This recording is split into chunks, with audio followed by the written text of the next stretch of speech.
Hello and happy Mindful Monday. Bruce Kittle with Hidden Pearls Podcast, and glad to join you again for a little breath work and some thoughts on mindfulness. Hope you had a great weekend and all is well in your world. So if you're good, settle in a little bit, find a position that's comfortable, not too stiff, alert, I guess, and attentive without being concrete. How's that? All right, anyway, and if you're able and it's in a safe situation, you feel comfortable doing so, I invite you to close your eyes.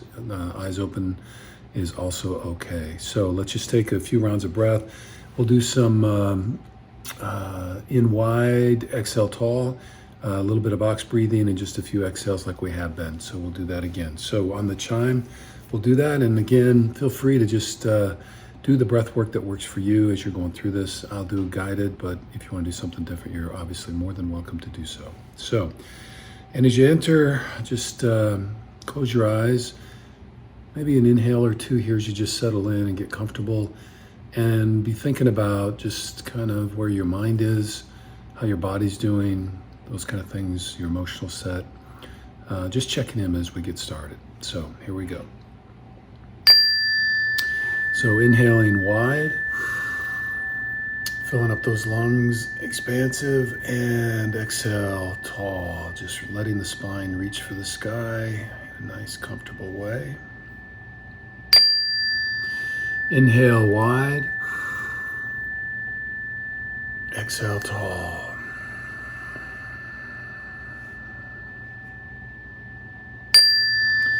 Inhale wide. Feeling and appreciating the body and your lungs and your belly, everything filling up, and exhaling tall, breathing it all out, and letting your spine climb to the sky.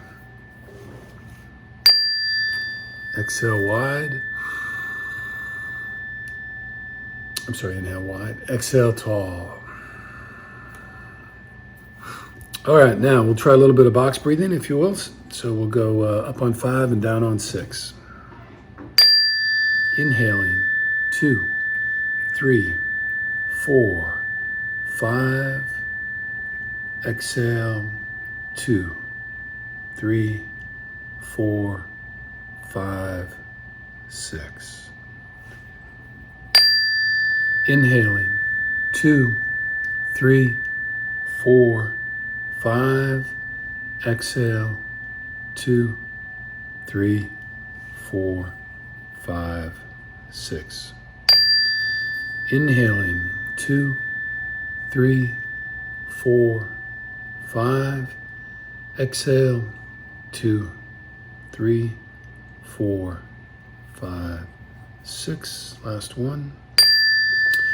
Inhaling, 2, 3, 4, 5.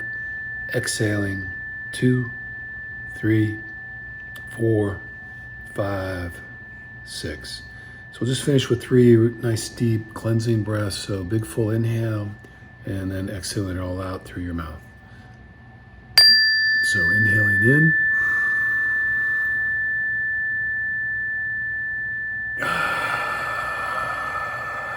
Exhaling out.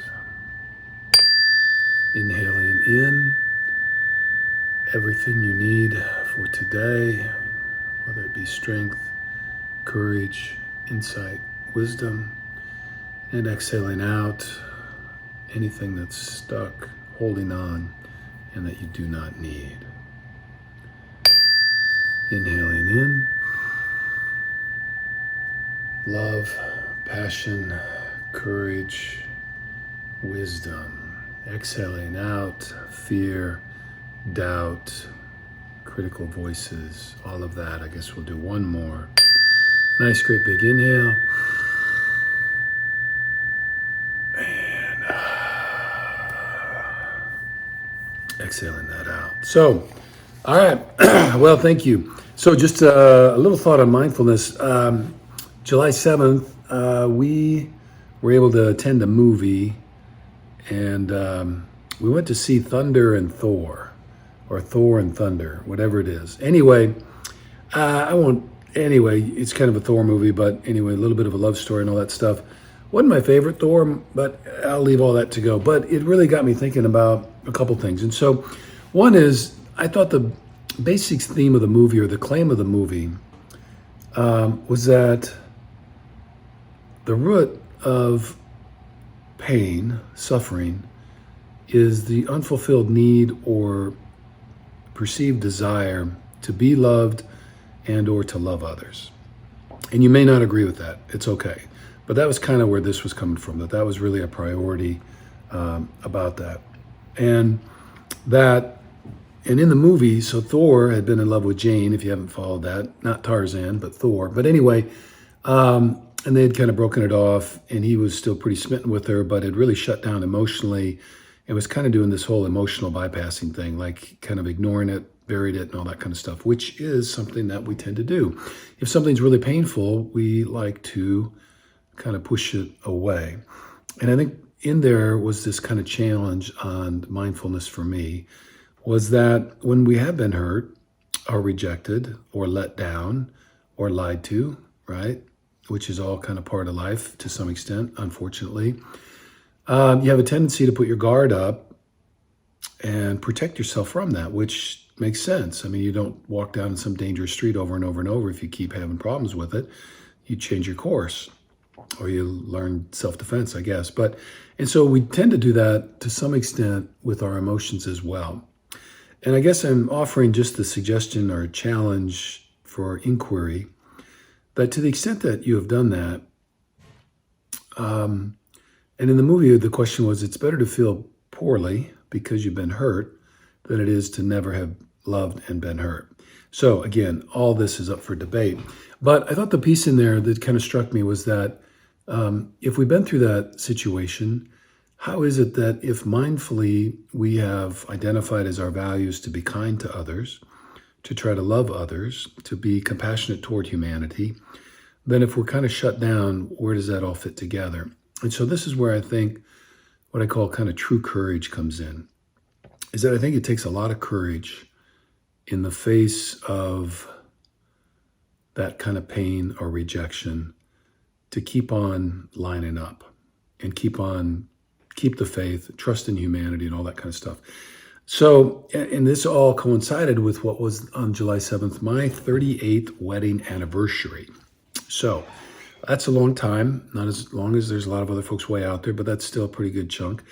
And it really got me thinking about my partner, wife, Jan, and this whole notion of true courage. So, because the one thing about my wife, Jan, is that, and I wouldn't call her the most courageous person. She certainly gets nervous and scared and frightened of some things and all that kind of thing. But when it comes to love, she is fearless. So she is a ferocious, I guess, mama bear when it comes to the family, and loves even in the face of difficulty and strife and rejection and all that kind of stuff. And she's great about loving even when it's painful and difficult, and even when the love in that relationship is tested and hard. So I guess the mindfulness thought is just kind of checking in with yourself about kind of your emotions, inviting not to spiritually bypass all that or to kind of emotionally bypass those things and just bury it. Because just if we're sitting quietly and breathing, it's all good. But as emotions come up, we don't want to get pulled into them, but at some point you do have to kind of address them.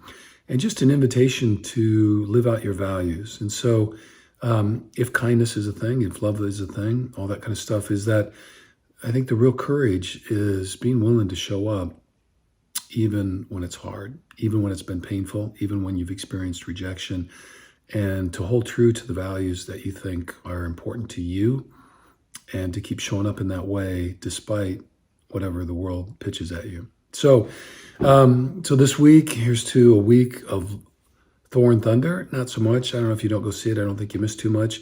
But to this notion that love heals a lot of things. And love can be complicated and difficult and messy and painful, but so are people. And so are relationships. And so is being in community and staying connected. But it's really, that's the messiness of life that makes life so rich and so beautiful. So this week, here's to having true courage, embracing love, getting to know our emotions maybe a little bit more, and not letting ourselves shut down, but pushing ourselves to stay engaged and to meet people where they are and to try to love in a way that maybe we didn't think we could, and trusting that the love in and of itself and the attempt to love, even when it's hard, is something that makes a difference and can not only change us, change our friends and family, but ultimately change the world. So have a great week and sending out my love and encouragement for mindfulness. And may the force be with you all week. Thank you. Take care.